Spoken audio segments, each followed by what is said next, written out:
మొక్కకు పొటాషియం అందించగలిగితే వెంటనే మీ మొక్క నుండి పూలు మనకు మొదలవుతాయి. ఇంకా రెండవ సమస్య, మందారం మొక్కను నాటినప్పటి నుంచి పెరుగుదల లేదు, కొత్తగా బ్రాంచెస్ రావటం లేదు. దీనికి కారణం ఏంటంటే మొక్కలో మట్టి లోపల ఉన్న వేరు వ్యవస్థ అనేది బాగా అభివృద్ధి చెందలేదు. మట్టి లోపల వేరు వ్యవస్థ బాగా అభివృద్ధి చెందితే మట్టి పైన మొక్క కూడా అంత బాగా డెవలప్ అవుతూ ఉంటుందండి.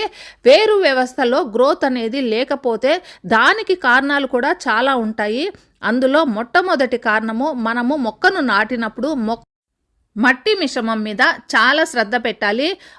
వందలు పెట్టి మొక్కలు తెచ్చుకుంటాం, కానీ మనము మొక్కను నాటేటప్పుడు ఆ మట్టి మిశ్రమం మీద మనము శ్రద్ధ పెట్టకపోతే ఆ మొక్కల గ్రోత్ అనేది ఉండదు, ఇంకా ఫ్లవరింగ్ కూడా రాదు. ఏ మొక్కనైనా మనము నాటేటప్పుడు మట్టి మిశ్రమం ఎలా ఉండాలంటే గుల్లగా పొడిగా ఉండాలి. గట్టిగా బంకగా ముద్దగా మట్టి ఉండకూడదు. ఇంకా రెండవ